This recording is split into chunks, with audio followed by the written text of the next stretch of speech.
Those of you who don't know me, my name is Nicole Hancock. I'm the dietitian at Lift Wellness Center. I do all outpatient nutrition counseling. I'm also in the hospital one day a week, and I'm in another clinic one day a week. So I move around a lot. If you can't find me, or if you don't email you back immediately, that's probably why. I'm somewhere else. So we're going to talk today. The PowerPoint presentation is actually labeled "No Time to Eat." I think it was presented as eating, ain't nobody got time for that. Isn't that what they put in the flyer? Yeah. They didn't like my title because they didn't really understand what I was getting at with this. So what this presentation, we're going to do half of it. Half of it's going to be without actually any slides. That's why I gave you the slides. The slides are going to be more as a reference for you. Okay? So that's why if you didn't end up getting a copy, definitely email me, and my email will pop up at the end of the slide. We can do that, or make sure I have your email address and I can get you those as well too. Okay? So how many people don't feel like they have time to eat? Come on. I find time. Yes, yes. You just don't have the time to sit down and actually have a decent, I'm just going to sit down and have lunch. I'm just going to sit down and have dinner. It's I got to eat it 5 minutes, I got to run out the door, go to the next thing. And that's where some of the problem comes into play for a lot of individuals whenever they're trying to figure out, what do I eat and still lose weight or be healthy or fight the disease state that I'm having? What does that look like? Most people know obesity and fast food tend to typically go together. And that's one of our biggest issues, is that if I'm running around, if I'm out and about and I'm not home and I have to eat fast, where do I go? Fast food. Because am I going to have time to go to a restaurant and sit down at Longhorns and order a nice little salad and eat it? Half the time we don't even have time to eat the salads that are at the fast food places. Because it's got to be something that you can eat with one hand while you're driving with the other one, right? All of you moms of soccer and football and all those that all the kids play, okay? So we have to think about, how do we get around some of that? Here's the other problem we run into. Exercise. I love this one, partially because I'm getting ready to have our first child, but also because this is what I see a lot with individuals in my office. That before I had kids, I had time for everything, and then all of a sudden I have kids, or whatever else is taking up your time. Even if you don't have children, what is taking up that time that's preventing you from eating the way that you want to, preventing you from exercising the way that you want to? Everyone has something that prevents that, and that's a stressor. And we know, well, if I'm stressing out about this and trying to lose weight, I produce cortisol, and all of a sudden I'm adding on more fat.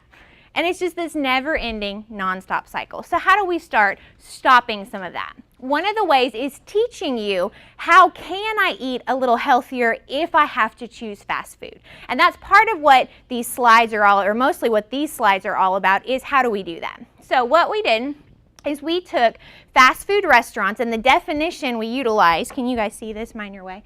For a fast food restaurant was a drive-through window. Okay, so not a Subway. Now, Subways in my hometown actually had drive-through, but not, I know the ones in Jackson don't. So if it didn't have a drive-through window, it wasn't one that we typically looked at. So what we did, we went through the first time, and I gave the criteria. I had someone helping me with this. I said, I want you to find all the food items that are under 400 calories, 300 milligrams of sodium, 40 grams of carbs, and 10 grams of sugar. They came back, they gave me all the data, and they said, here's what I found. And I said, I have to be able to tell my clients to have something other than a beverage and a ketchup packet. That doesn't work. We got to try something different. So I asked them, what was the number one thing that threw it out? And it was what I figured, which was sodium. That was the number one thing that was like, I can't pick anything if you're only going to let me do 300 milligrams of sodium. So I said, okay, let's up it all. Just one more step. We kept the calories the same. We increased the sodium, we increased the carbs, and we increased the sugar. Okay, so I'm going to go through just a few of them, and again, like I said, you have the PowerPoint slides, so I'm not going to read every single slide because there's about 50-some slides in there because we picked quite a few restaurants. But let me show you how it worked out. So you'll find the title, like this one is McDonald's, and you'll have several slides that all relate to McDonald's. Then you'll find the next one set may say Taco Bell. Several slides that go with Taco Bell, so on and so forth. So that's how it's all set up. So as you look throughout it, make sure you find those little titles so you know what fast food place we're talking about. But each one of them will give you what the food item is, the serving size, the calories, the sodium, the carbs, and the sugar for that particular serving. So this is a great example of the McDonald's salads. The only ones that we could get to meet the criteria were the premium bacon ranch salad, but neither one of them could have the meat. Otherwise, sodium was crazy. Because whenever you look at things like this at a fast food restaurant, sodium is the preservation method. They buy in big packages from food companies. They're already cooked so that they don't have to do anything. They just have to make your salad and put it together. And the lettuce is already prepackaged, pre-bagged. I just got to pour it out. All of the different little ingredients that are on that, they're in big packages that I can buy in bulk, so it costs me less money as a fast food company. But then for you, I can make it really fast because I don't have to cook any of it. I don't have to do a thing to it. All I have to do is put it in a bowl for you, put a lid on it, and shove it out the window. Because it wouldn't be fast food if it's not fast, right? So we want the best food quality, but we want it fast, and unfortunately those don't always go hand in hand together. So while we wish that you would steam all of our stuff, and while we wish that you would cook our meat and it would be real, all natural, you're not willing to sit in a fast food drive-through line for 30 minutes while they do that, right? You need it in 5 or under, sometimes 2, right? Depending on how you're needing your day to go. And so remember, whenever we get frustrated as people because, well, I can't find something healthy fast, well, you have to remember what you're asking, okay? So most of the time, sodium is used as a preservation. That's the number one thing that causes the biggest problems with any time we're eating out fast food, even at restaurants as well too. But at restaurants, at least you can say, hey, I want you to cook it this way, or hey, I don't want you to put this on it. Here, they don't have that luxury. They bought it in a bag, therefore they're serving it out of a bag. Okay, so do keep that in mind whenever you're utilizing this. Carbs really aren't as big of a deal at a lot of the fast food restaurants. A lot of people felt like, oh, carbs has to throw it all out. Not necessarily, because they can control that a little bit more. I can get you a salad that's only 10 grams of carbs. Even if I put the chicken on there, it's still only going to be 10 grams of carbs because I'm not going to add anything else. But all I'm going to be changing is that sodium content. Well, we get into a lot of problems with sodium. Then all of a sudden I'm having high blood pressure. Then all of a sudden I'm having weight gain, but it's water weight. But I think it's fat, and I'm eating all these wonderful things supposedly. What am I doing wrong? And that's where some of those problems comes into play. So don't leave sodium in the back of your mind and forget about it. It's that unknown nutrient that a lot of people come into my office and they forget it even exists to begin with. And just by controlling that, a lot of times we can have them drop those 5 to 10 pounds of water weight that sometimes are holding on them nonstop, okay? For really severe cases with congestive heart failure, though, we can drop 20, 30 pounds off of them just by trying to get rid of that sodium. So remember, the recommended daily allowance per day for sodium is 2,300 milligrams, okay? Keep that in the back of your mind whenever you're trying to do this quickly and fast, and still trying to figure out what can I utilize and how can I make this work. So these are the sides at McDonald's. So you've got some of your, and see, French fries, people were shocked. It actually fit on the list. Surprisingly, it actually fit some of this criteria, okay? Now, keep in mind, this is one serving, okay? One. Not I can have this one food item, which is what trips people up sometimes. Because for instance, I'm going to skip over to Taco Bell, I believe is next. Taco Bell, I was shocked. Out of all of them, had the most food items that you could actually get. There was actually food. I was shocked and devastated at the same time because before I was pregnant, I didn't crave fast food. Now all of a sudden I crave Taco Bell, weirdly enough, and I hate Taco Bell, but my husband loves Taco Bell. So this was like a dream come true to him that I said, hey, Taco Bell is actually better than all the other places you've been trying to get from, if we have to look at what food items you're actually getting. So these are some of those side items, and then the tacos, if we can actually get to them, are actually quite a few options that you can do, but again, it's one serving. And that's where sometimes people, 50-cent taco day. Oh, I can have 10 because it's only 50 cents a piece, $5, I'm good to go. That's wonderful. So sometimes price does pay for our mistakes as well too, because we choose to have more just because it's cheaper and I can afford it. So don't make that mistake as well too. Do consider that. So that's basically how these slides are going to be ending up going. But this gives you guidance as to, I have to do fast food. I don't have an option. This is the only thing in front of me, and it's either that or I just don't eat tonight. Well, don't not eat. but do try and pick some better options whenever we know that we have some available. We just have to figure out what those are. So typically what I tell people to do is first go through these slides and look at what your favorites are. What are the places that you know, if I have to do fast food, this is where I'm going. This is what I'm going to do.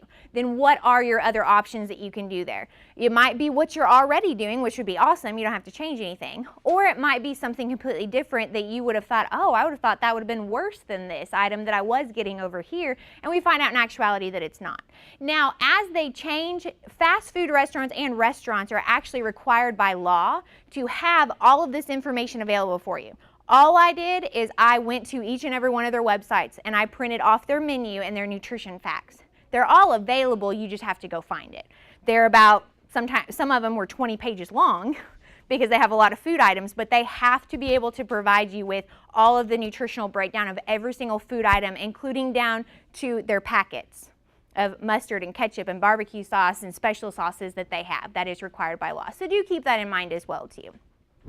So that's the PowerPoint slides. And again, like I said, if you need the actual slides or you know someone else who couldn't come today and they need those slides, just have them email me and contact me. So the second part of this is to discuss, okay, I have time to go home, but I maybe am in a crunch of 20, 30 minutes to fix it, eat it, and walk back out the door and maybe change clothes, because I had to go home and pick up something, or I had to go home and pick up someone to be able to utilize. So what are some ways that I can decrease my cooking time at home and still be able to enjoy some good healthy foods? Okay? How many people own a crock pot? How many people use your crock pot? Yay, we have some. Good, good. The number one issue that I see for individuals is meat. I forgot to unfreeze it, and it's sitting frozen in my lovely freezer, and I was meant to cook it tonight for dinner. Well, I got 30 minutes, and it's going to take a good 15 just to unthaw the thing. Or I got home, and I don't feel like cooking it. I'm tired. I just worked a 12-hour shift. I'm exhausted, and man, that fast food restaurant on the way home smelled so good. And that was much, much easier to go through there and just say, yeah, I want a number one. I'm going to take that home, and I just get to sit down, and I don't have to do anything. Those are all easy things to do. But if you're driving home and you know, hey, it's already done, I don't have to do anything. Most people are much more likely to go ahead and just go home. Food's already cooked, it's done, I'm good, I don't have to worry about it. Utilize that crock pot to cook meat specifically, okay? Even if it's frozen.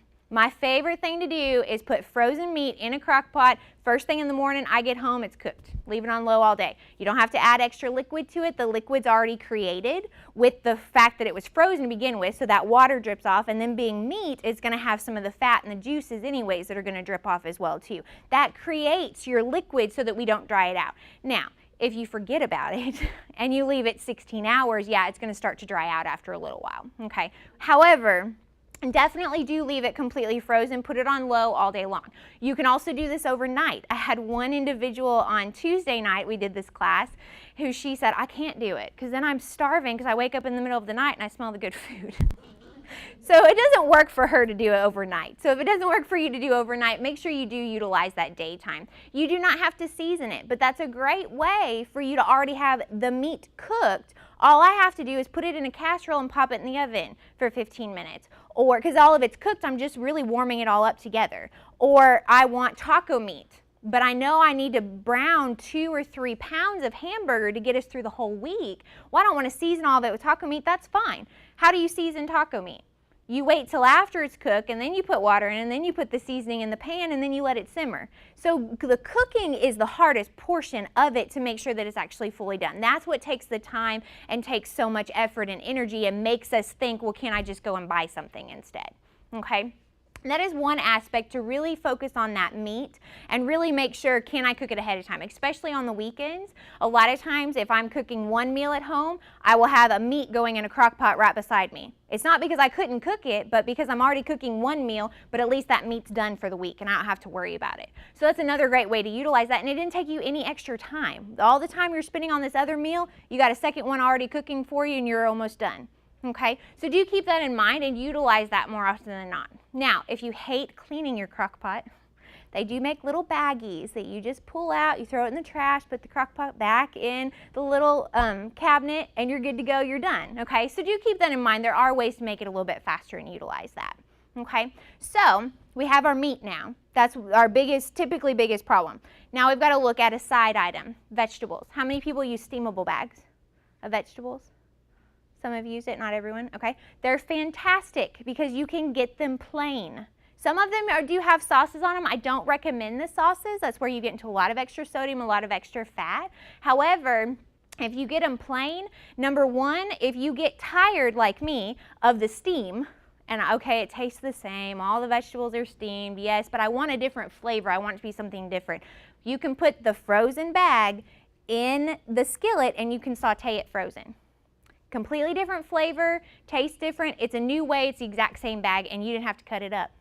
And it doesn't take any longer to do it. Because how many people hate cutting raw vegetables, trying to cook them? They take twice as long. Yeah, I had some people own up to it. Yeah, I do too. I mean, I really do. Especially if I'm in a time crunch. I'm like, I don't have time to do that. It's going to take forever to cook it. So what else am I going to do? Another way you can utilize it is take those same bags. The only thing I would do different in this method is run it under the water just enough to break it up so it's not all in a big clump. But put it on a baking sheet, already frozen, stick it in the oven. It can be done in 10 minutes just the same as it can be in a microwave as well too. But now it's a different flavor. It's something completely different that I'm not going to get tired of those side items because we get tired of the same things all the time. So you can cook the same bag of vegetables that's already frozen, already cut up for you, 3 different ways and have 3 different flavors. Okay? Quick, easy on the go. You can put it in, you can go change clothes while it's being done because your meat's already done, remember? So now I've got 2 items. Now let's talk grains. This is where people really get it. It takes a while to cook rice. Usually people are like, well, you got to boil it. How else are you going to cook rice? Otherwise, it's not going to get done. So what else am I going to do? Or noodles or something different like that. Has anyone ever seen the rice steam cookers? I've never seen those. A couple of people have. Do you have them? You do? Okay. I utilize that a lot whenever I had a 45-minute to hour and a half commute to work back in Missouri. Because it was so easy. You put your rice in there, you put your water in there, you set it on a delay to start at the time that you want it to start, knowing, okay, it may take an hour in there or an hour and a half. Well, I can delay it 10 hours if I need to, knowing I won't get home till this time. I walk in the door, dinner's done. Okay? Again, another way to make this faster, another way to make it where you aren't so tempted to, hey, I'm going to go and grab something from a restaurant or a fast food place or something quick and easy. Now, if you aren't a grain person or you're trying to restrict that a little bit more, then just do the side items of the vegetables. And you can do 2 or 3 of those because, again, even if you had to do 3 of the bags in the microwave, you're still talking 15 minutes because they take 5 minutes a piece. You just got to keep switching them out. Okay, but utilize some of those methods whenever you're trying to figure out how can I get the quickest, easiest time to be able to make this work and do this, okay? Now, have I figured out how to do fish in a crock pot? No. When I do, I'll let you know. That is the only one. I had someone ask me about that at a different conference, and I haven't tried it yet because fish is so thin. Even frozen, it doesn't take that long to cook. So I would recommend thawing that one out. Just pop it in the oven for the little bit of time that it's going to take it to begin with. But that one is a little bit of a harder one as well too. But those are all great options rather than, oh, I have to go and get a frozen TV dinner or a frozen meal already cooked out of the frozen section. It's loaded with fat, it's loaded with sodium, it's loaded with preservatives, and I would rather have it homemade, but I don't have time to do that. Okay. The other aspect is looking at if I'm going to take the time on a weekend to make a casserole or to make a dish that actually took me time, double it. Freeze the other half, stick it in the freezer because, again, you get to either stick it in the oven for 20 minutes because it's already cooked, you made it, or I can stick it in the crock pot. I had a meal that I made 2 months ago that we did in the crock pot on Sunday. It's really easy, already made, and I had it done whenever we got home, okay? So you really do have to think about, in terms of that, if you're going to actually take the time to make a meal, can you double it so that you can freeze part of that, so that you don't have to try and take that much extra time to do it again, okay? But utilize these methods of, I'm going to use a crock pot to cook my meat so I don't have to worry about the time length to do that. Utilizing those steamable bags of vegetables in the 3 different ways we talked about cooking them. Microwave, oven, steamable, You can put it in the skillet as well too. All of those are going to be ways to make it a lot faster and easier for you, and something that you can do whenever you get home, okay? Now, do not ask me how to do gourmet meals in 5 minutes. I don't think that one's quite possible yet, okay? So you do have to consider that you're talking fast. Therefore, if I want a beautiful cordon bleu with grilled asparagus and this wonderful rice with spinach in it, can you get that at a fast food restaurant? No, because it's not fast. That's just a meal that's not. So you do have to think within the boundaries of these things aren't necessarily always going to be fast. Unless it's already been made, it's already in my freezer, and I already made it 2 months ago whenever I had the time to do it, and I doubled the recipe. And now all I have to do is warm it back up, because that's basically what you're talking about, is warming it back up. Okay, so utilize some of those methods. What questions do you guys have about anything in particular I talked about, or anything I didn't talk about? Because we're almost out of time. Is it helpful? Give you some different ideas? Okay, good. I like some yes head shakes. That's good. Okay, we'll do like, yes, ma'am. What do you think about the lean cuisine frozen meals? A lot of them are low in sodium, and I eat a lot of them. Mm-hmm. The goal is under 200 milligrams of sodium. And that's where the problem comes into play. They are lower than all of your other ones. So, and the same with some of the Weight Watchers ones, and there's Healthy Choice. They have some of those as well too. All of those are lower than the rest of them, but the goal is always 200 or under to try and maintain your sodium throughout the entire day. So just kind of keep that in the back of your mind as well too. So yes, they are definitely lower. So if someone's like, hey, I don't have another choice, I would send them more towards the Lean Cuisine or the Healthy Choice or the Weight Watchers, because they're going to be lower than anything else you're going to find. But they're still in that 400 or 500 range typically. But at least they aren't 800 to 1500, which is 90% of your other frozen stuff. So that is a good alternative if you're talking the lesser of the evils. Absolutely. Good question. What else?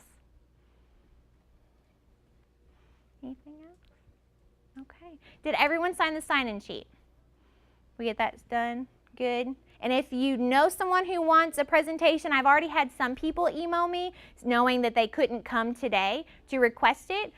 Just let me know. Tell them email me. Again, you can find it through the hospital email. I have the same ones you guys do. So, okay. Well, thank you guys so much for coming. I appreciate it. You're welcome.